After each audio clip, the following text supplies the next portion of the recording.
Hey everybody, welcome to another lovely Patreon video. My name is Ali Siraj. We'll be continuing our work through Johannes Itten's Design and Form, the basic course of the Bauhaus. This is the second lesson in the second part, which is color. And so we'll be continuing with our explorations into color. Itten designed these color wheels and covers the 7 distinct contrast effects of the world of color. I'll be posting this in the explanation and liner notes, so we won't go over it right now. We'll be executing this color wheel, and one of the things I want you all to know is that you can do this. I'll be doing this with gouache, which is an opaque watercolor. You can do this with colored pencils. You just want to make sure you get nice solid tones in there.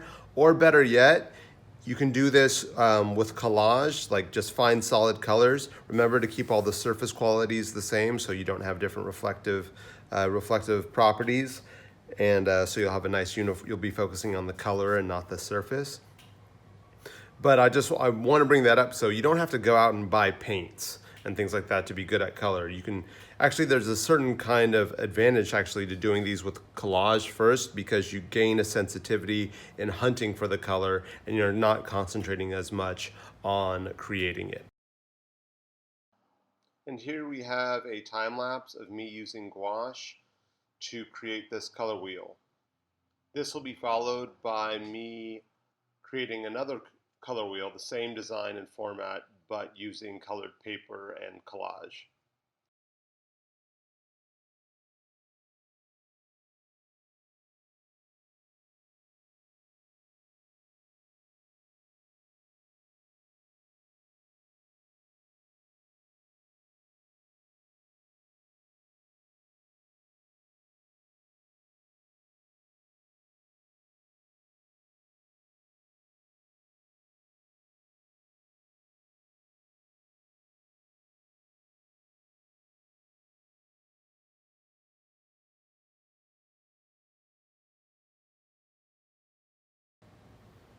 Hello everybody, you saw the time lapses of me executing these 2 color studies.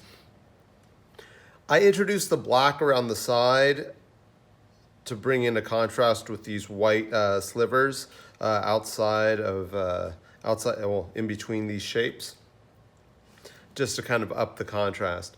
Now, earlier I mentioned that I'd be doing this one with gouache, which is opaque watercolor. I surrounded this with India ink, and then I did this one using collage. Now, if you want to kind of really build your sensitivity to color, I really recommend doing the collage one. I don't know if you noticed in the time lapse, but there's a moment where I'm struggling to find this yellow, and it forces me to just decide this kind of golden color is going to be my yellow, and then that influences the rest of the decisions I make on the color wheel. So for example, this color was initially right here, and then I had to shift everything over because the only kind of orange between these values was this one, so I had to cover this up and move this orange up. And so that kind of sensitivity to color and understanding that color is relative those kind of decisions are forced on you when you have to kind of hunt for colors that are available to you in print media. When you have paint, you can kind of mix it and approximate it. If you don't want to do the collage thing, then I say you should be doing iterations of color studies regardless, but especially if you're doing paint, don't save, like for example, if I was going to do another color study, I don't want to save this yellow.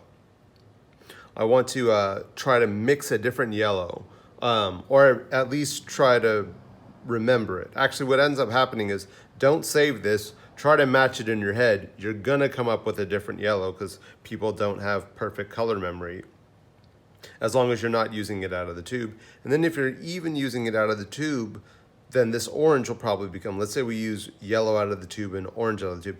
The proportions will be slightly different, also depending on the lighting you're in, etc. So I can't stress it enough that 1, do iterations of these, and then 2, I really gotta say, you're gonna get more bang out of your buck if you do collages. Again, because hunting for those pre-mixed colors will force you to really, really evaluate the color relationships versus kind of relying on this mixing knowledge where you're like, oh, I know red and yellow make orange, so all my oranges are kind of going to look the same.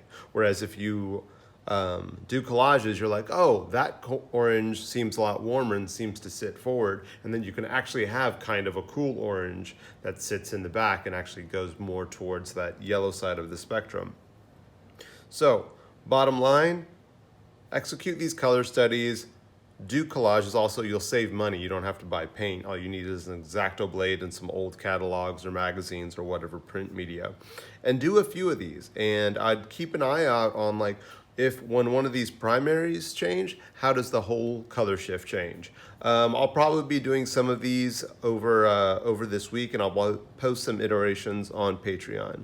I hope this helps y'all, and I look forward to our next lesson.